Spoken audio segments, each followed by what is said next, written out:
bekerja sama dengan ada dua orang, yang satunya kafir, yang satunya muslim tapi tidak menjalankan syariat Islam, itu lebih didahulukan yang mana, Bu ya? Maka saudara kita lebih didahulukan karena memang tidak ada yang sempurna di dalam menjalankan syariat. Ada kurangnya ini. Puasanya bolong-bolong, sholatnya bolong-bolong. Ada rajin puasa, rajin sholat, matanya jelalatan. Ada kurang. Ya, maka semoga Allah menyempurnakan ibadah kita, kebaikan kita. Memang tidak ada sempurna. Kalau Anda mencari orang yang sempurna urusannya dengan Allah sampai mati, Anda tidak punya kawan, tidak punya istri, tidak punya suami, nggak punya teman kerja. Maksud kami kan pilihan, ini memilih kan gitu. Kalau memilih, kalau Anda mencari orang yang tidak ada salahnya, Anda sampai mati Anda nggak mendapatkannya. Ini adalah yang satu tidak beriman, yang satu beriman masih ada nilai keimanannya. Paling tidak Anda punya jiwa iman, nolong saudaranya. Paling tidak seperti itu. Tapi tanpa harus kita musuhi orang yang non muslim. Selagi dia tidak musuhi kita, nggak boleh. Kita juga boleh kok berurusan dengan mereka. Cuman permasalahannya tadi mana yang lebih bagus. Misalnya saya punya energi hanya sebegitu, untuk saya gunakan untuk apa sih? Ya gitu kan. Saya punya modal hanya sebegitu, saya arahkan kemana sih? Saya ingin sedekah hanya segitu, saya berikan ke siapa sih? Lah inilah. Kalau Anda bisa membahayakan ngasih semua, yang non muslim Anda kasih ini, silahkan suka-suka. Mau berbuat baik kepada siapa saja. Tapi sekali lagi Bu ya, kalau seandainya misalnya memang kalau kayak urusan masalah pemimpin jelas ya Bu ya, hanya ini masalah interaksi, masalah bisnis dan sebagainya. Ini kalau misalnya gitu yang kafir misalnya dikenal sebagai ya selama ini terbukti profesional, andal.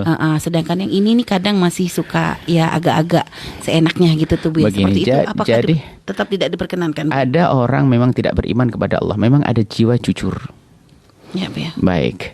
Jadi kalau Anda berurusan dengan non-muslim tapi Anda punya catatan bahwasanya dia adalah biasa berkhianat, maka Anda hindari dong. Kemudian di sisi lain Anda melihat orang non-muslim tapi dia adalah orang yang punya kejujuran. Ini ada nilai kejujuran biarpun tidak ada iman. Jadi jujur itu ada bisa saja sifat, tidak ada urusan dengan Allah. Memang dia jujur, nggak biasa mengambil miliknya orang, nggak bisa berbohong. Hanya bisa jadi kalau sudah terdesak dia bisa melakukan itu. Tapi kalau longgar-longgar aman-aman saja. Jadi Anda kalau begitu, kalau yang muslimnya sudah model-model berkhianat ya, suka bohong, ya Anda jangan urusan dengan dia dong. Maka nggak ada masalah. Kita diizinkan urusan dengan orang. Makanya tadi memilih itu kan di sini mana yang memilih. Ada pertimbangan yang lain. Baik Bu ya, juga termasuk Bu ya, ada sekalian titipan pertanyaan masih berkaitan dengan masalah muamalah dengan orang di luar Islam Bu ya. Kalau misalnya ada kayak misalnya kita menjadi orang yang diberi amanah untuk membelanjakan suatu barang gitu Bu ya. Artinya mungkin dari majelis, pondok atau apa gitu kan, tentu ya namanya ini bukan duit kita, maka ketika belanja kita juga harus cerdas kan Bu ya. Artinya memilih tempat yang paling murah.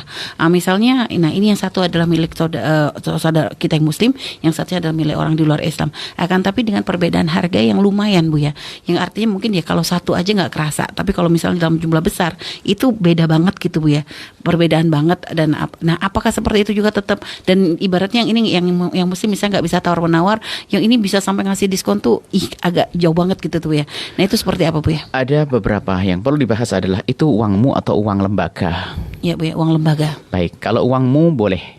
Kalau uangmu sendiri, uang kita sendiri ya kan, itu bisa saja saya mendahulukan yang muslim ya kan, dalam irama saya menolong saudara saya yang muslim. Tapi kalau uang umat kita yang arbah, yang menguntungkan karena kita bukan milikku sendiri, karena umat di sini banyak, jadi yang diuntungkan banyak kan. Kemudian kalau hitungan kita mengambil yang non muslim misalnya, dengan catatan dia tidak musuh umat Nabi Muhammad ya kan. Tidak musuh umat Nabi Muhammad ya kan, tidak musuh syaratnya. Tapi kalau ada tokonya ada diindikasi ke sana musuh umat Muhammad, Anda tidak perlu ke sana. Hati-hati. Kalau wajar tetangga kita kan boleh kita. Tapi harganya murah dan dia baik-baik, nggak ada masalah kita. Yang selama ini yang kita warning itu kan yang toko-toko, bisnis-bisnis, produk-produk yang diindikasi adalah urusan dengan orang yang memusuhi Islam, itu yang jangan. Tapi kalau tetangga kita non muslim ya, apalagi itu harganya murah dan sebagainya, dan dia baik-baik, nggak ada masalah kepada kita, maka ya boleh-boleh saja untuk kepentingan kita, apalagi kepentingan umat, kepentingan bersama.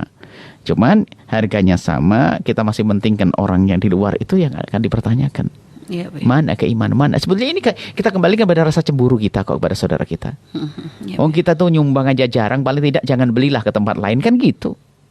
Kita tuh ngirim ke Palestina bantuan jarang, paling tidak jangan membantu orang yang memerangi orang Palestina, gitu saja.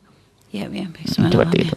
Baik, Bu ya. Dan satu lagi urusan muamalah, Bu ya. Bagaimana kalau seandainya kita membeli barang di tempat yang kita sudah tahu akidahnya sesat, Bu ya. Maksudnya di orang yang memang akidahnya beda dengan kita, gitu, Bu ya. Itu termasuk pertimbangan lah. Kalau barangnya masih ada di tempat lain, ambil di tempat lain. Sebab kalau kita beli di tempat tersebut, mau tidak mau mendukung kesuksesan mereka. Mau tidak mau. Itu, Bu ya. Makanya itu adalah urusan keimanan. Kalau saya pribadi selagi masih bisa ke tempat lain. Kalau pilihannya antara kafir dengan orang yang beda ini, Bu ya, beda akidah, Bu ya.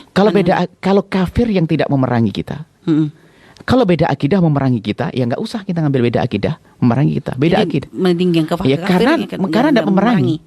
Karena kalau beda akidah itu adalah kesesatan, bahkan mungkin ada kemunafikan di dalamnya. Itu ya, Nah, ini berbahaya sekali kan. Kalau memang memerangi, memusuhi kok Islam, memusuhi kelompok kita. Ya. Tapi orang kafir, dia kafir hanya belum dapat hidayah. Dia sebenarnya mengakui kebaikan Islam. Tapi kalau sudah dia itu memusuhi, kan pada zaman Nabi ada yang memusuhi. Pada zaman sahabat yang munafik dan orang-orang yang berkumpul ini membuat kerusakan. Sampai Sayyidina Umar mau sa'aqta'unuqah, ya Rasulullah izinkan aku penggal lehernya. Oh tidak, dia akan. Ya, gini ada orang semacam itu. Dia adalah orang yang mengaku dirinya adalah beriman. Tapi Nabi tidak mau berurusan dengan orang semacam itu.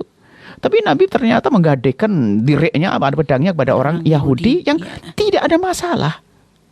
Itu baik. Nah, yang kita wanti-wanti adalah mau kita berurusan dengan sebuah toko yang indikasinya di ujungnya sana. Biarpun toko ini adalah karena toko ini sekarang toko sewa, toko miliknya saudara kita Muslim. Tapi ujungnya adalah kepada orang-orang yang menyusui Islam, itu harus kita hindari. Seperti itu. Baik, subhanallah.